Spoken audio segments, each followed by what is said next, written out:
من أعجب من قابلت في مسافر مع القرآن شاب كفيف لم يتجاوز عمره 11 عاما، حفظ القرآن وعمره 7 سنوات، وأخذ سندا متصلا إلى النبي صلى الله عليه وآله وسلم في القرآن.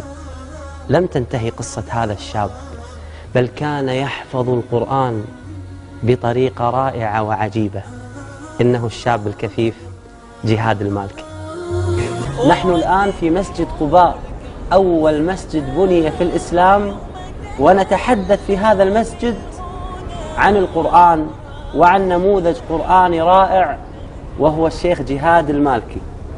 كيف حالك يا شيخ جهاد؟ الحمد لله رب العالمين. الحمد لله حبيبي يا شيخ جهاد. شيخ جهاد ما شاء الله أنت حافظ للقرآن الكريم كامل؟ الحمد لله رب العالمين. ما شاء الله ما شاء الله. متى بدأت يا شيخ؟ وعمري 5 سنوات. اشرح لي كيف بدأ الشيخ جهاد في حفظ القرآن؟ يعني كنت أسمع نعم إذاعة المجد للقرآن الكريم. إذاعة المجد للقرآن الكريم؟ قناة المجد للقرآن الكريم. نعم. ومن كان شيخك في البداية حفظك القرآن؟ الشيخ ميزان وفقه الله. ما شاء الله. ماذا حفظت على الشيخ ميزان؟ حفظت 7 أجزاء من القرآن الكريم. ما هي 7 أجزاء؟ من الفاتحة نعم إلى الآية 10 بعد 100 من سورة الأنعام. ما شاء الله. من سورة الأنعام؟ نعم. ما شاء الله تبارك الله. كان هذا في أي منطقة؟ في الرياض. وبعد 7 أجزاء من القرآن أين انتقلت يا شيخ جهاد؟ انتقلت إلى المدينة المنورة. ما شاء الله. وحفظت الباقي في البيت. كيف؟ مع والدي. كيف حفظتك والدتك يا شيخ جهاد؟ كنت أحفظه عن طريق السماع. كيف؟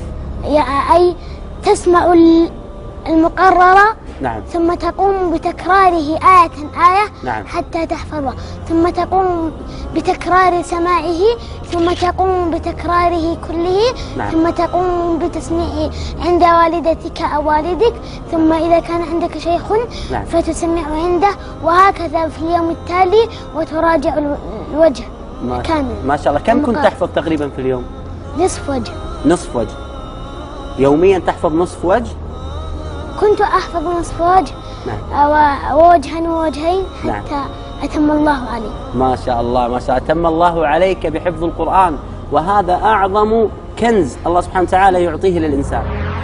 من عجائب هذه القصة أن والدة جهاد كانت تسمع القرآن باستمرار منذ أن كان جهاد جنينا في بطنها.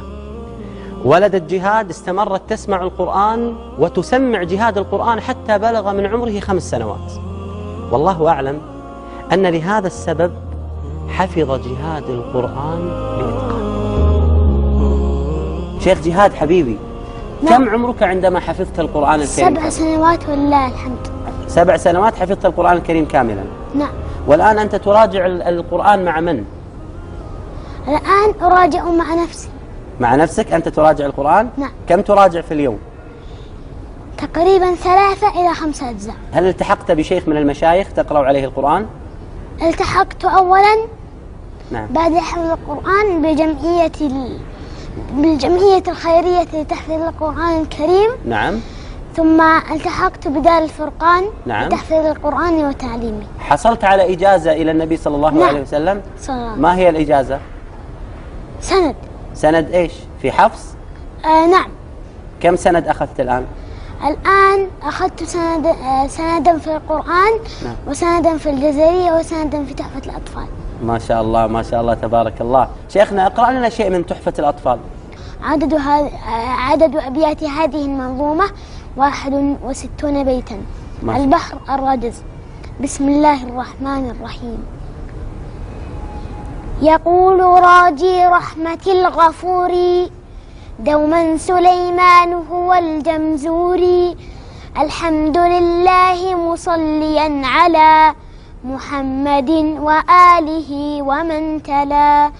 وبعد هذا النظم للمريد في النون والتنوين والمدود، سميته بتحفة الأطفال عن شيخنا الميهي ذي الكمال، أرجو به أن ينفع الطلاب والأجر والقبول والثواب. ما شاء الله ما شاء الله تبارك الله. ماذا شعرت عندما حفظت القرآن؟ شعرت بفرح كثير. نعم. ما شاء الله. وكيف كانت فرحة الوالد والوالدة عندما حفظت القرآن؟ كبيرة. ما شاء الله ما شاء الله. شيخ جهاد، نعم. أريد أن أختبرك في القرآن. لا حرج. لا حرج؟ نعم. جاهز؟ نعم. أنت شيخنا وحبيبنا، المفروض أنت اللي تختبرني، ولكن اسمح لي أني أنا أختبرك. لا حرج. الله يبارك فيك. بدأت في اختبار الشيخ جهاد في القرآن، ولكن كان اختبار الشيخ جهاد خاص جدا تبارك الرحمن.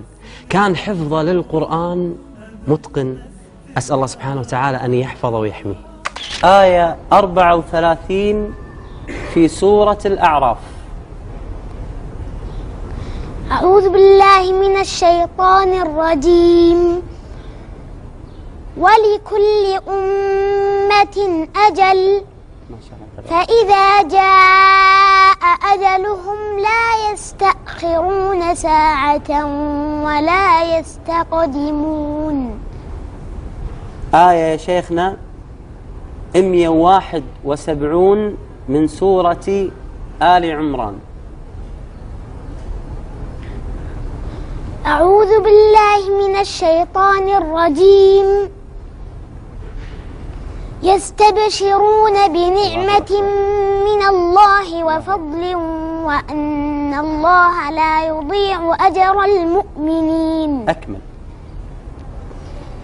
الذين استجابوا لله والرسول من بعد ما أصابهم القرح للذين أحسنوا منهم واتقوا أجر عظيم. هذه الإمكانية وهذا الإتقان لا يأتي إلا بجهد كبير جدا. أولا الإخلاص، ثم التوكل على الله، ثم جهد الوالدين. الولد كفيف، الولد كان صغيرا، ولكن بفضل الله سبحانه وتعالى تبارك الله اجتهد الوالد فوصل إلى هذه الإمكانية.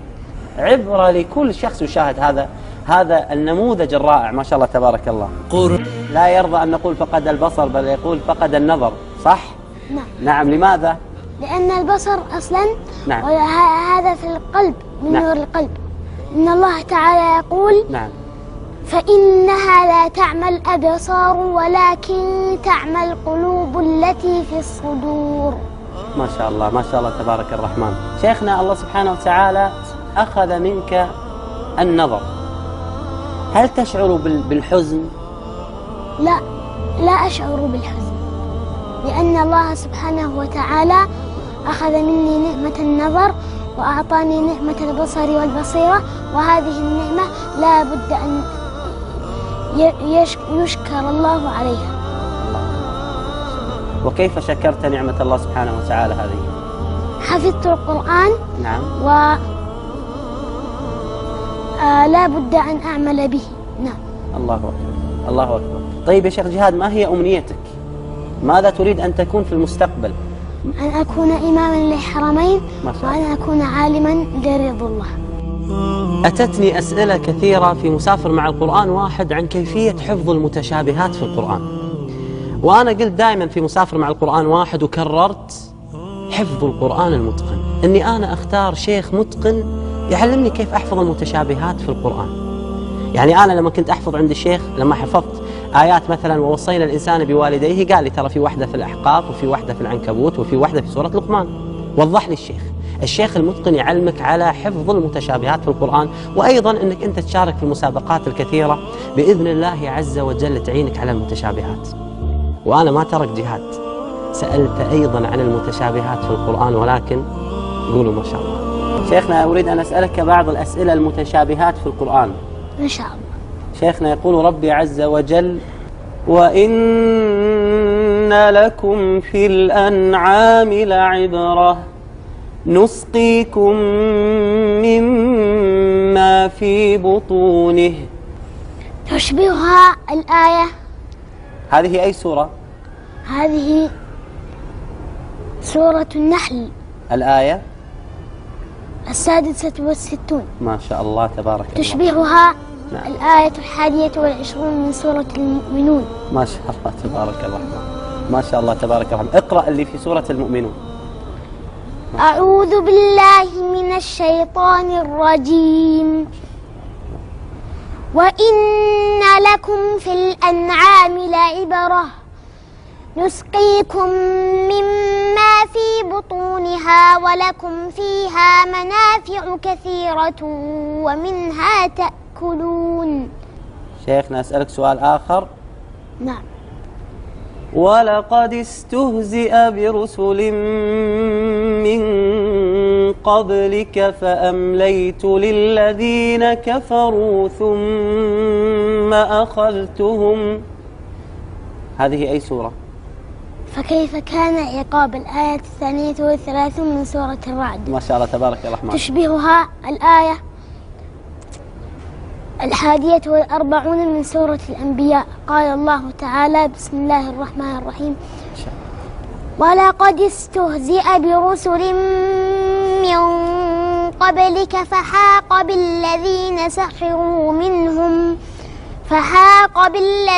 سخروا منهم ما كانوا به يستهزئون.